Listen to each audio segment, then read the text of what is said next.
Good morning, everybody. Mo Davis, the Travis Outsider. I had recorded my entire video, and I was calling it my Morning with Mo Drive to Work Thoughts video. And unfortunately, I made a huge mistake in that video, and so I'm re-recording again while I'm already at work. There's an incident that happened in Thornhill, Ontario that I'm going to cover in another video. And it's going to be much more detailed than this. What is important is the ADHD rabbit hole that it led me in terms of questions and thoughts. And the biggest question that I really think we need to start discussing is when it comes to fundamentalism and Jewish extremism, we have a word for it that is so distinctly different that it is unrecognizable in terms of its relation to Judaism, which is Zionism. And it should be unrecognizable in terms of relationship because let me make it perfectly clear. Judaism and Zionism are two very separate things. And if you are anti-Jewish, then you're anti-Jewish. You're not on the right side of history.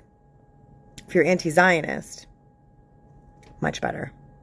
Means you're anti-selfish narcissism, essentially, is what you are. On the other end of the spectrum, when we think of fundamentalist Islamic jihad, the relationship and the correlation between the two is made infinitely clear. It is connecting all people of Muslim faith, Muslim culture, and all people who are even Muslim passing, to be frank. It's connecting them to the T word. And so I had to just sit there and think about this and ask myself, I wonder if they would ever create a word separating the two. And why hasn't it been done? The answer is simple. YT soup. When you think about it, the amount of effort, even in all the TikTok videos that I am watching, all the activism, all the discussion groups, all the political studies, all the academic studies, there is a very distinct effort to separate Zionism from Judaism.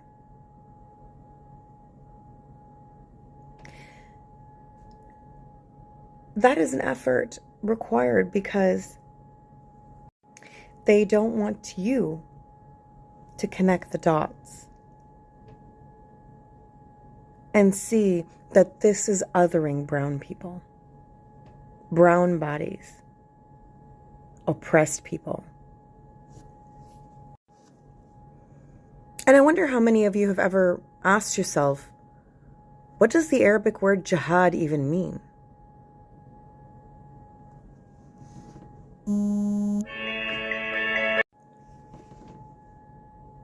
It means activists. It means activism. A jihadist is an activist.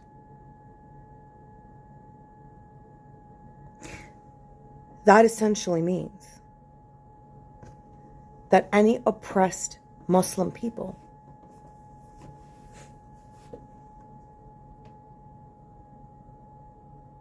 who actually stand up for themselves are going to be labeled T-words because of the bastardization of the Arabic word meaning activist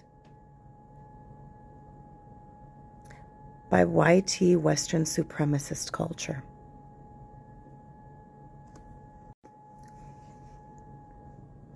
So not only are they unable to advocate for themselves, are we able to advocate for ourselves? We're expected to accept the fact that we are seen as T-words while simultaneously a YT settler colonial project that's very intentionally naming itself a different name, although all those people are allegedly the same religion, which is Jewish. They aren't. They aren't. Jewish people have critical thinking and a humanitarian approach to life.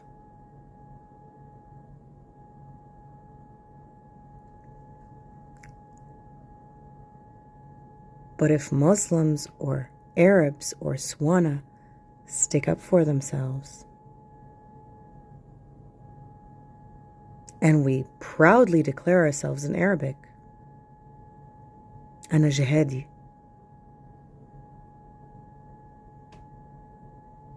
though we're saying I'm an activist, your Western media has bastardized it so that you think that we are admitting to crimes against humanity, while simultaneously actual criminals, actual T-words, are intentionally starving an entire population to basically get an opportunity to use food as a lure for the quickest, often youngest, who can make it to the food on time, and then contaminating the entire batch of food with human blood.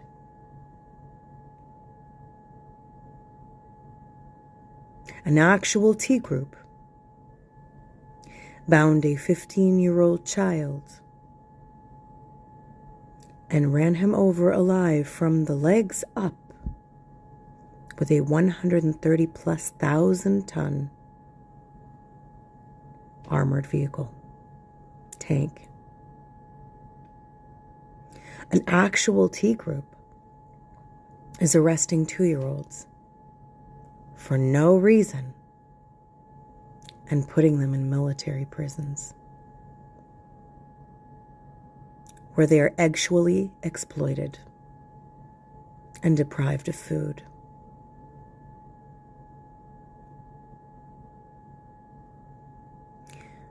So when are we going to actually create a term to separate T words that are not YT from the ethnic groups they came from or cultural groups they came from, and put the effort to make the same distinction as we have with Zionism and Judaism?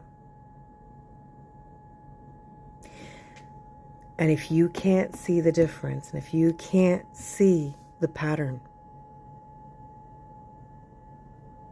then you are complicit in YT soup colonial state projects, or you are willfully ignorant. We are 6 months in. The only person you're lying to is yourself.